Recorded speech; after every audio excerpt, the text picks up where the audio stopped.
सभी लोग खुश होंगे और अपना ध्यान रख रहे होंगे।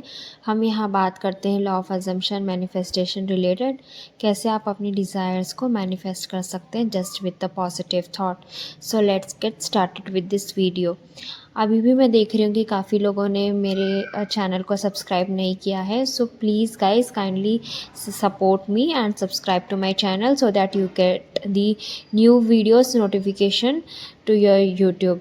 एंड नेक्स्ट थिंग, मैंने लास्ट वीडियो में बात की थी कि मैं रोबोटिक और फोकस्ड अफर्मेशन के बारे में बताना चाहूँगी कि रोबोटिक और फोकस्ड अफर्मेशन क्या होता है। सो रोबोटिक अफर्मेशन वो है जैसे कि हम माइंडलेसली चैंट करते रहते हैं, कोई चीज़ को बार बार बोलते रहते हैं, तो वो आ जाता है रोबोटिक अफर्मेशन में। एक रोबो की तरह आपको कंटिन्यू तोते की तरह आपको रटना होता है, एक ही चीज़, एक ही टॉपिक, एंड गोल को पकड़ के। That is something called robotic affirmation. And focused affirmation वो होता है जो आप मतलब फोकस करके आप अफर्म करते हो। आपका जब आप अफर्म करते हो आपका पूरा फोकस होता है कि आप क्या कह रहे हो। So that is called focused affirmation. So आप डेली बेसिस में ये दोनों में से कोई एक चूज़ कर सकते हो। अगर आपको रोबोटिक अफर्मेशन अच्छा लगता है तो आप रोबोटिक अफर्म कर सकते हो, otherwise you can go for the focus.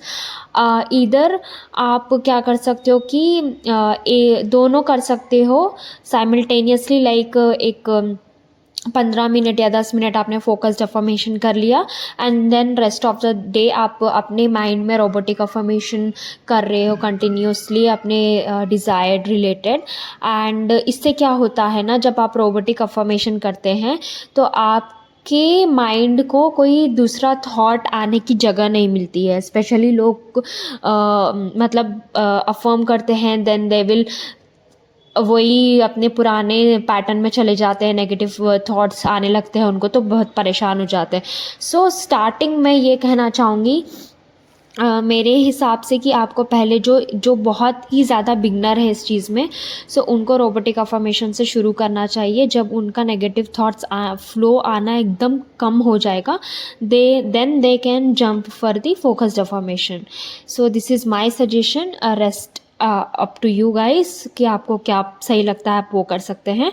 आपको जिसमें कंफर्ट लगा आप वो फॉलो कीजिए, बट माय सजेशन वुड भी अगर कोई बिगनर है तो रोबोटिक अफर्मेशन से शुरू करें सो दैट नेगेटिव थॉट्स परेशान नहीं करेंगे एंड देन आपका माइंड वेवर इतना नहीं करेगा, सैचुरेट नहीं होगा। So this is the difference between robotic affirmations and the focused affirmation. Focused affirmation भी बहुत सही होता है, लाइक एक 15-20 मिनट आप एवरी डे या सोने से पहले, बेस्ट टाइम है सोने से पहले, जब हम एकदम नींद में जाने वाले होते हैं तब हमें अफर्म करना चाहिए। एंड वो अफर्मेशन डायरेक्टली हमारे सबकॉन्शियस माइंड में जाता है एंड धीरे धीरे हमारा सबकॉन्शियस माइंड रीप्रोग्राम होने लगता है हमारे अफर्मेशन से। सो बेस्ट टाइमिंग है before sleeping and after wake up. So this is the best two time. And ऐसा नहीं है कि आपको बस यही दोनों टाइम पे अफर्म करना है, बाकी के दिन आप कुछ भी उल्टा पुल्टा सोचते रहो, नहीं, ऐसा नहीं है।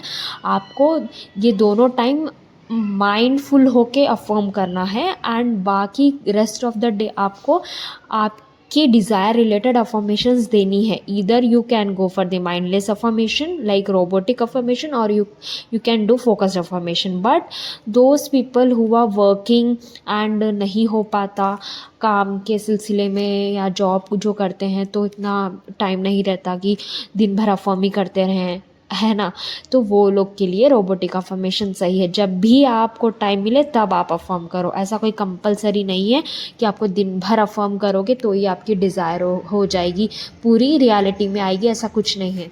रियलिटी में आपकी डिज़ायर तब आती है जब आपका माइंड कंप्लीट रीप्रोग्राम हो चुका होता है। सो ये सिर्फ एक टेक्निक्स है जो आपको मदद करते हैं आपके माइंड को रीप्रोग्राम करने के लिए। That's it.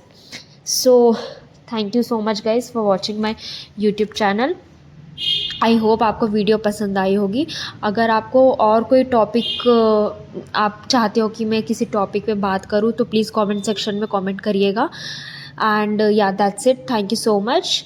And please like करें, शेयर करें, सब्सक्राइब करें to my YouTube channel and support me. Thank you guys.